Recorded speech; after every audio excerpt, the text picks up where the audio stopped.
এই বিষয়ে কথা বলতে আমাদের সঙ্গে যোগ দিচ্ছেন গণজাগরণ মঞ্চের মুখপাত্র ইমরান এইচ সরকার। ইমরান, প্রথমেই জানতে চাইবো যে আপনি সুস্থ আছেন? জি, আমি সুস্থ আছি খালিদ ভাই, আপনি ভালো আছেন? যে আমি ভালো। ফেসবুকে এবং অন্যান্য সামাজিক ওয়েবসাইটগুলিতে একটি কথা প্রায় আমি এখন উদ্ধৃত দেখছি, লেখা দেখছি, স্ট্যাটাস শেয়ার দেখছি, সরকার নাকি আর শাহবাগে কোনো সরকারকে দেখতে চায় না। এটি আপনাকে উদ্দেশ্য করে বলা, আপনি কি এই বিষয়ে একমত যে সরকার আর সরকারকে দেখতে চাচ্ছে না শাহবাগে? না, এটা হ্যাঁ, কেন দেখতে চাচ্ছে না এটাই গুরুত্বপূর্ণ। আপনি জানেন যে গত কয়েকদিন ধরে কি ঘটনা ঘটেছে। আপনার সাথে আমার সর্বশেষ যেদিন দেখা হয়েছিল, নিশ্চয়ই আপনার মনে আছে, আমি আমার কিছু আশঙ্কার কথা আপনাকে শুনিয়ে এসেছিলাম।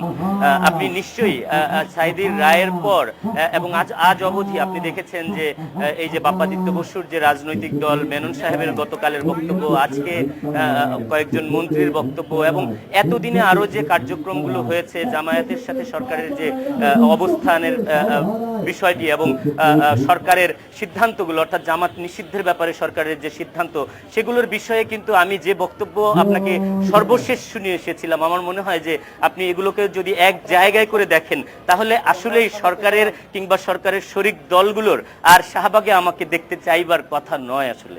জনাব ইমরান এইচ সরকার, কিন্তু সারা দেশে কিন্তু আমরা দেখি ছাত্রলীগ ছাত্র শিবিরের মধ্যে দ্বন্দ্ব সংঘাত লেগেই আছে। জামায়াত হরতাল করছে, আগামীকাল 20 দল হরতাল করবে। এই সময়ে জামায়াত এবং আওয়ামী লীগের আতাতের বিষয়টি আপনাদের সামনে আনা কতটা যুক্তিসঙ্গত হয়েছে এবং দেশের সর্বোচ্চ আদালত আসলে রায় দিয়েছে, আপনারা আওয়ামী লীগকে আসলে কতটা এর জন্য দায়ী করতে পারেন বা এই সরকারকে আতাতের প্রশ্নটা কতটা আনতে পারেন? না, মূলত যে বিষয়টি যে রায়, জি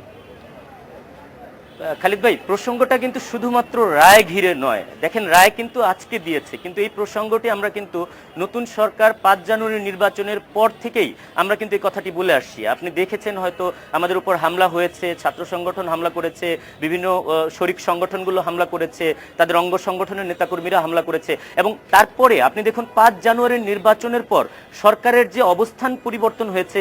আপনি দেখেছেন হেফাজতের বক্তব্য, জামায়াতে ইসলামীর কর্মসূচি, জামায়াতে ইসলামের অবস্থান, এমনকি সর্বশেষ জামায়াতের কর্মীদের রাজনৈতিক দল আওয়ামী লীগে যোগদান, এই বিষয়গুলোর মাধ্যমে কিন্তু পরিষ্কার হয়েছে। এবং আপনি দেখেছেন সরকার একদিকে, সরকারের মন্ত্রীরা যেখানে 2013 সালে প্রতিজ্ঞাবদ্ধ ছিলেন, মাননীয় প্রধানমন্ত্রী সংসদে দাঁড়িয়ে বলেছেন যে জামায়াতে ইসলামীকে তারা নিষিদ্ধ করবেন, যুদ্ধাপরাধের বিচারকে ত্বরান্বিত করবেন, ইসলামী ব্যাংককে রাষ্ট্রায়ত্ত করবেন, সেই প্রতিশ্রুতি দিয়েছেন। অথচ আপনি 2014 সালে এসে দেখেন ইসলামী ব্যাংকের কাছ থেকে একের পর এক অর্থ গ্রহণ করা হচ্ছে। গতকালও অর্থ গ্রহণ করা হয়েছে, মাননীয় প্রধানমন্ত্রী গ্রহণ করেছেন।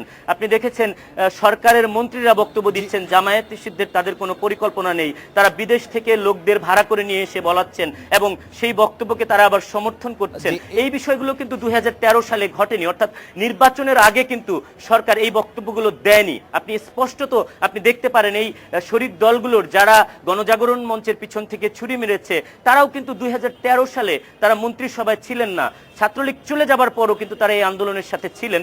যখনই তারা মন্ত্রিসভায় যোগ দিলেন তখন তারা ভিন্ন সুরে কথা বলা শুরু করলেন। আপনি জানেন যে তারা নতুন মঞ্চ বানালেন, এখন তারা বলছেন ইসলামী ব্যাংকের অর্থ গ্রহণের বিরোধিতা নাকি গণজাগরণ মঞ্চের কাজ নয়। অথচ আপনি দেখুন আমাদের 6 দফা দাবিতে সুস্পষ্টভাবেই সেটি বলা হয়েছে।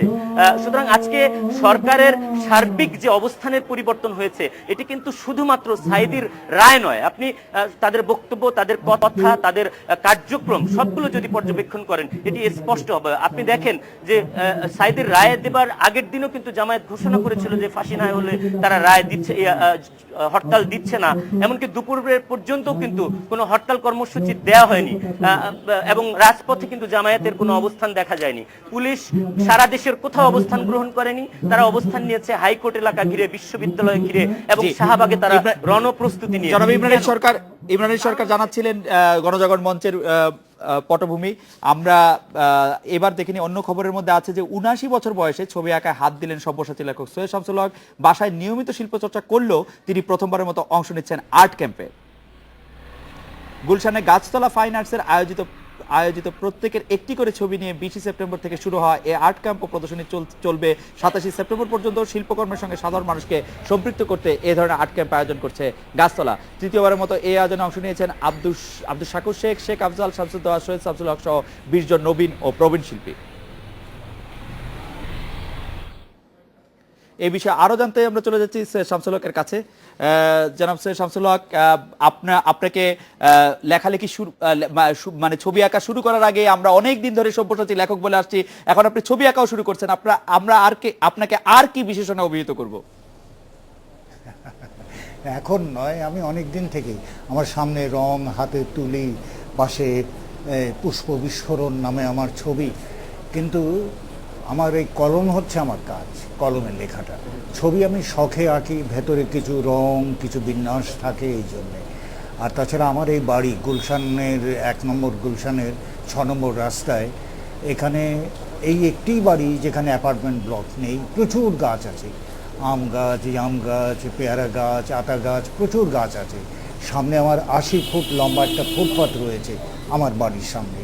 তো এখানে শিল্পী জাহানারা পারভিন এবং ওয়াদুদ কাফিল এই দম্পতি থাকেন।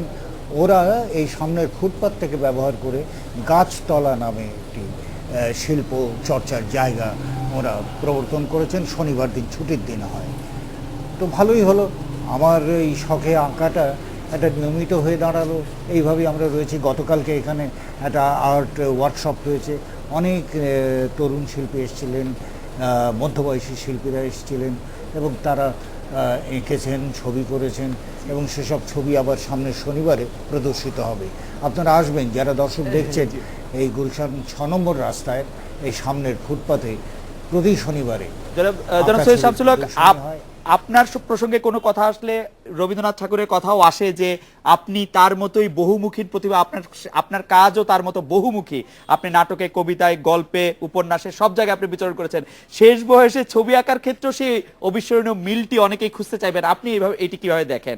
আপনি কি তার দ্বারা প্রভাবিত নাকি নিজের মনের আনন্দেই আপনি আঁকছেন?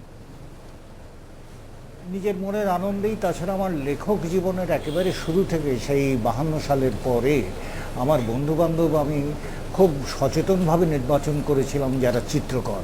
কাইয়ুম চৌধুরী, আমিনুল ইসলাম, রশিদ চৌধুরী, মুর্তজা বশির, দেবদাস চক্রবর্তী, নাম করুন আপনি, সবাই আমার ঘনিষ্ঠ বন্ধু। এই বন্ধুত্ব করবার কারণ ছিল এই যে আমি তো লিখছি, ওরা একটা অন্য মাধ্যমে কাজ করছেন, একত্তর বসলে একটা বিনিময় হতে পারবে ভাবের এবং আমি সমৃদ্ধ হব। তো ওদের সঙ্গে ওঠা বসা করতে করতে আমার এমন হয়েছে যে নিজেই একটুখানি রং তুলি হাতে নিয়ে দেখি না কেন। তো কাইয়ুম আমাকে প্রথম পাঠ, কাইয়ুম চৌধুরী আমাকে প্রথম পাঠ দেন কীভাবে ফ্রি হ্যান্ডে বৃত্ত আঁকতে হয়, মুখ আঁকতে হয়, সরল রেখা আঁকতে হয়, তরঙ্গ আঁকতে হয়। সেইখান থেকে ধীরে ধীরে ধীরে ধীরে করে যাচ্ছি। হ্যাঁ, রবীন্দ্রনাথের কথা তো মনে হবে, সব ক্ষেত্রেই রবীন্দ্রনাথের কথা আমাদের মনে হবে। আর আমি যে অনেক ধরনের কাজ করি, মূল কাজটা একটাই, এই দেশ, এই মাটি, এই সময় এবং এটা আমি কিভাবে দেখছি এবং কিভাবে এটাকে আপনাদের সামনে, সবার সামনে তুলে ধরতে চেয়েছি। এই যে ছবিটায় কাজ করছিলাম, যে এটা পুষ্প বিস্ফোরণ, অর্থাৎ একটা বিস্ফোরণ ঘটছে এবং এই বিস্ফোরণটা যদি মনে করেন যে বোমা বিস্ফোরণের মতো, হ্যাঁ হতে পারে, হতে পারে। বোমা এবং ফুল এখন আমাদের দেশে এক হয়ে গেছে। দেখেছি এই যে বোমা এবং ফুল এক হয়ে গেছে, এই চমৎকার কথাটিতে মনে পড়লো জনাব সৈয়দ হক, আপনি শিল্পকলার বা চিত্রকলার কোন মাধ্যমটিতে বেশি স্বচ্ছন্দ? স্কেচ, তেল, জল, কোনটি আপনার আঁকতে বেশি ভালো লাগে? অ্যাক্রিলিক এবং কালি কলম। অ্যাক্রিলিক এবং কালি কলম। অ্যাক্রিলিকের সুবিধা হচ্ছে যে এটা জল রং হিসেবেও ব্যবহার করা যায়, তেল রং হিসেবেও ব্যবহার করা যায় এবং দ্রুত কাজ করা যায়। আর কালিতে আমার কাজ সবসময়, আমার খাতার পর খাতা আঁকা রয়েছে, নানা রকম তরঙ্গ, নানা রকম বৃত্ত, নানা রকম চতুষ্কোণ, ত্রিকোণ, এর ভেতর দিয়ে একটা কিছু বিন্যাস, একটা ভারসাম্য, একটা কিছু তুলে ধরবার চেষ্টা করি। সবশেষে যদি জানতে চাই যে আপনার সহধর্মিনী এই বিষয়ে আপনাকে কিরকম উৎসাহ দিচ্ছেন বা দিয়েছেন, কারণ এটি অনেকদিন ধরে চলে আসছে আপনার মধ্যে, এখন আমরা জানতে পারছি তিনি জানতেন অনেক আগে থেকে, সেই বিষয়টি ডক্টর আনোয়ার সৈয়দ হক কিভাবে দেখছেন আপনার এই আঁকাআঁকি? ডক্টর আনোয়ার সৈয়দ হক তো আমার উপরে ছাতা ধরে আছেন সেই কবে থেকে, আজকে নয়। 65 সালে বিয়ে হয়েছে। আমি পেশাদার লেখক, লেখক জীবনে অনেক দিক থেকে অভাব অনটন থেকেই থাকে, কিন্তু উনি চিকিৎসক বলে আমাকে সেটা পোহাতে হয়নি, এদিক থেকে আমি ভাগ্যবান।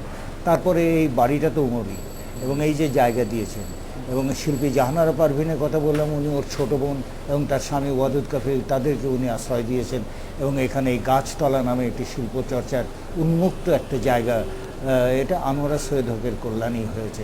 ধন্যবাদ আনোয়ারা সৈয়দ হক। সৈয়দ শামসুল হক, আপনাকে অনেক ধন্যবাদ জানাচ্ছিলেন বিশ্ব সাহিত্যিক সৈয়দ শামসুল হক। এই ছিল আজকের রেডিও স্পিকে আমন্ত্রণ আমাদের পরের আয়োজনে।